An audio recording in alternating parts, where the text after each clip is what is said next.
Tapi di beberapa ayat orang kafir ya diceritakan Allah bahwa mereka mendustakan para rasul. Makanya tadi mereka tidak mendustakannya dalam konteks apa? Paham ya?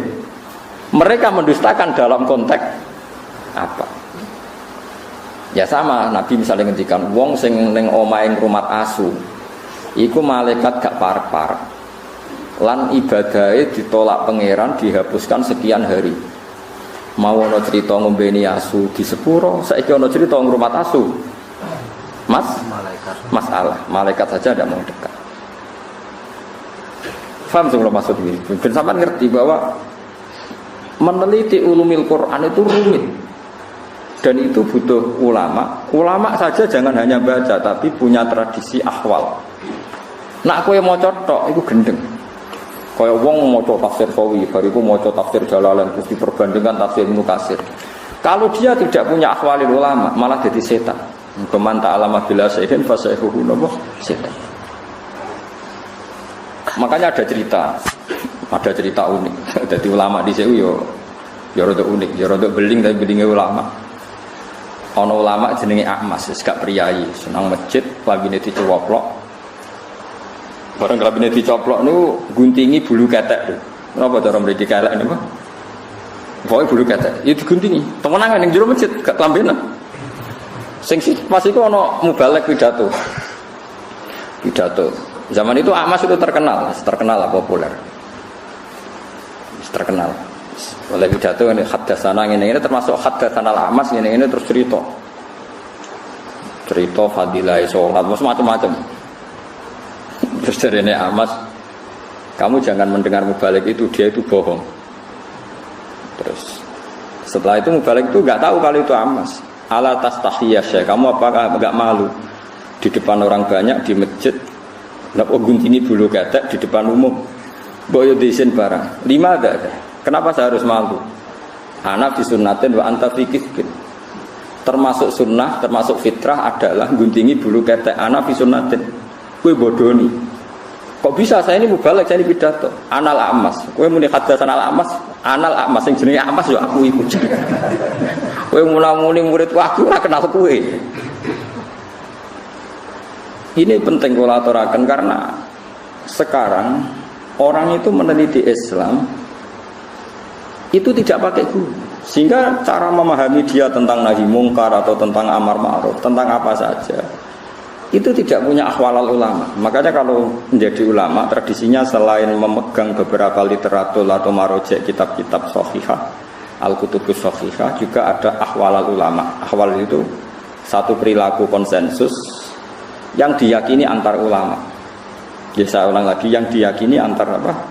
Diyakini antar ulama. Ini penting kalau aturaken.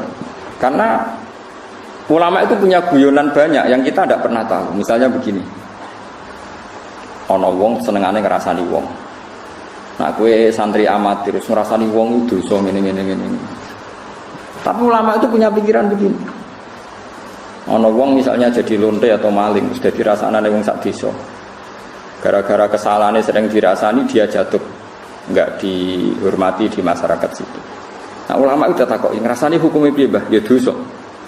Lah jenengan wonten tiyang ngrasani kok gak mbok loroi. Ciri utama maksiat itu adalah dia jatuh.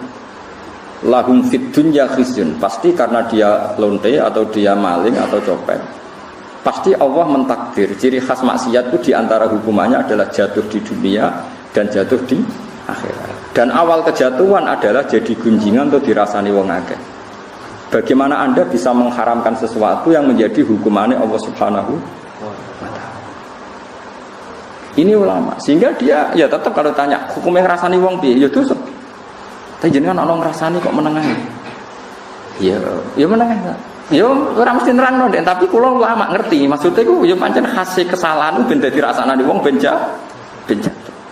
Lho umpama saiki ana lonte utawa ana maling, ana koruptor, gak ana sing beritakno, gak ana sing ngrasani, terus ora salah piye? Paham sih kalau maksud? Lha itu uniknya Rasulullah kadang ya nek ana ngrasani diseneni. Oh, jojong kowe aja ngrasani dosa. Tapi kadang Nabi yo ngrasani. Ana wong bulet ngono. Senengane apik tapi wonge bulet jare Nabi bisa akhul asyirah. Wong kok eleke.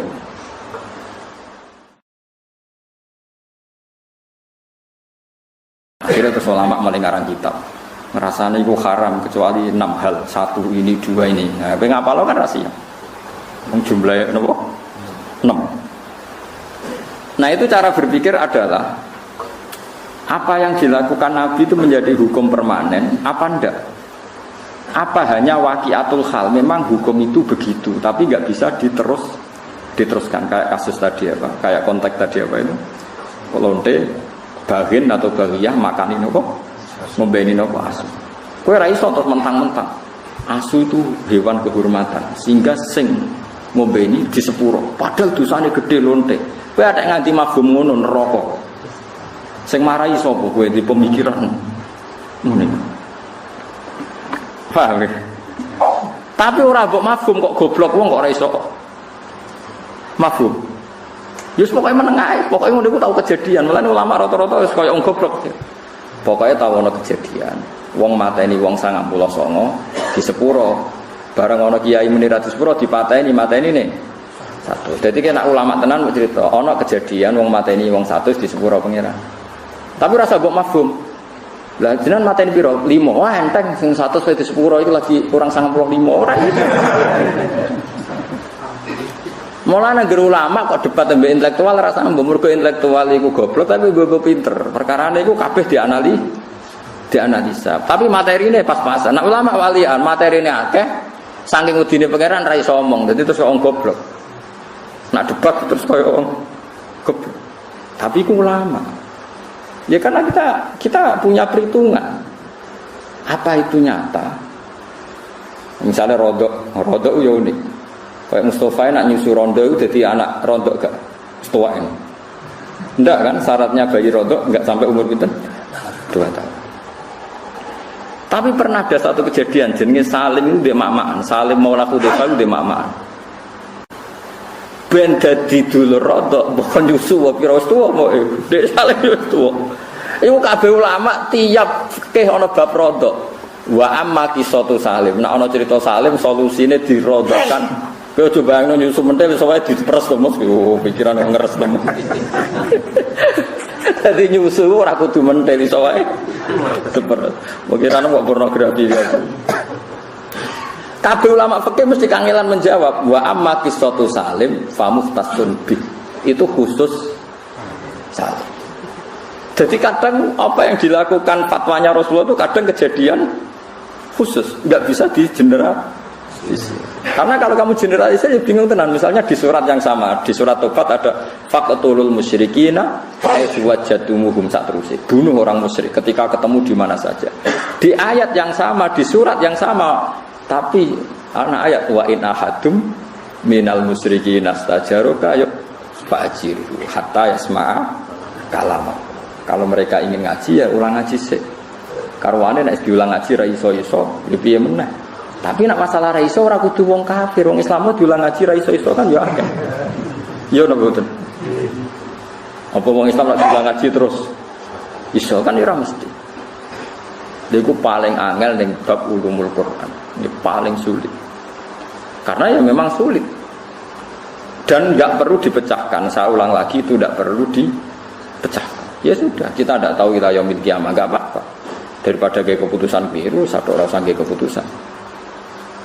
Ini penting kalau aturakan. Terus di Quran itu seperti itu banyak. Makanya ngerti Ibnu Abbas, ono ayat fahum layat sa'alun, mereka enggak ditanya. Ada ayat waqifuhum innahum mas'ulun, hentikan mereka karena mau ditanya. Ada ayat mereka bisa menjawab. Ada ayat al-yawma nakhtimu ala afwahim, bahwa mereka sudah tidak bisa menjawab karena lisannya ditutup. Ini penting kalau terangkan penjenengan orang gegabah maknani Quran. Jadi maknani Quran itu butuh macam-macam. Termasuk sing dibutuhno paling angel itu ahwalul ulama. Mun jenengan dan kula. Ahwal itu ya ahwal niku perilaku ulama. Perilaku ini bukan sekedar fatwa hukum tapi ini perilaku. Misalnya begini, ini tak dudono uniknya ulama memahami dawuh Kanjeng Nabi. Nabi nate ngendikan aksir min ma'rifatin nas, cung kowe kanca sing akeh. Angger kanca akeh yo manfaat akeh. Sufyan Ats-Tsauri gurune Imam Syafi'i nak manani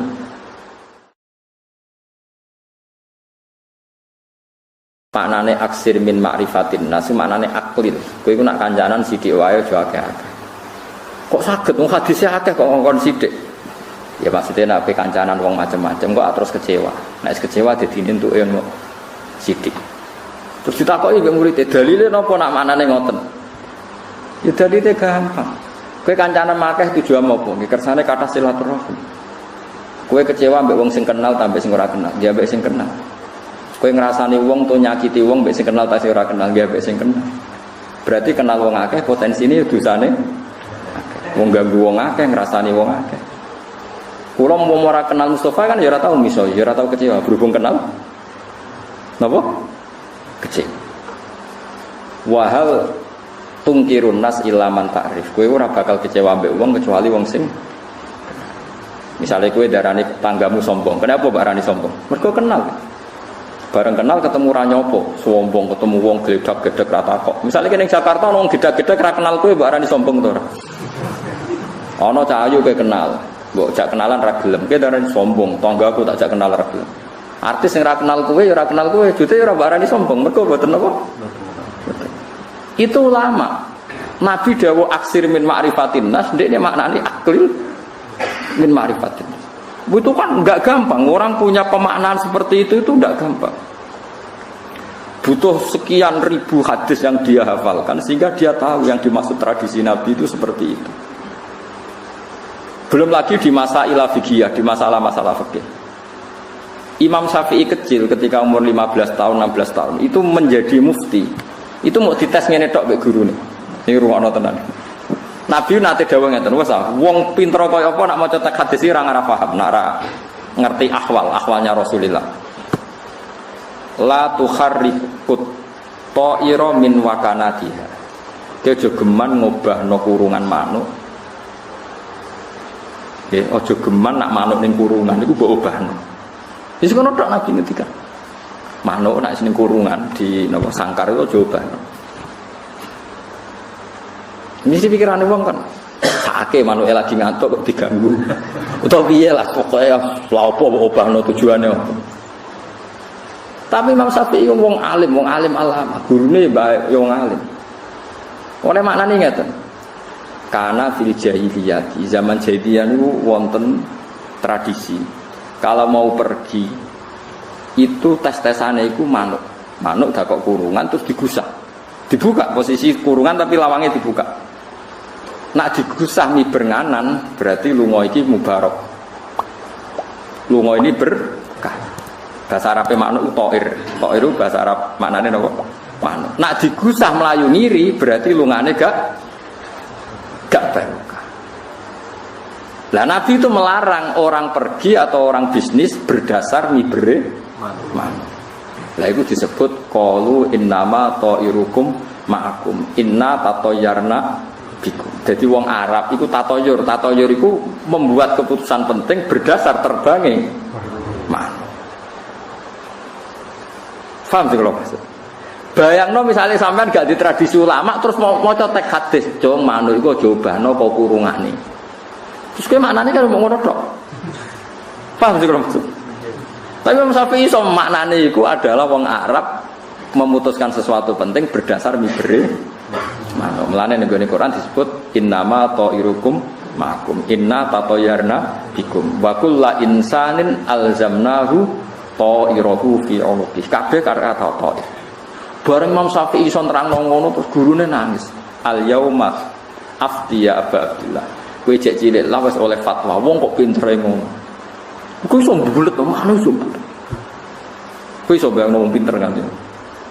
Lah iki mboten wong maca terjemah Quran sing ngaku ahli Quran, maca terjemah hadis dari ahli napa? Waduh gobloke ra karo. Kula sering ditantang debat iki mboten purun, kowe ora level terus piye ora ku nerangno.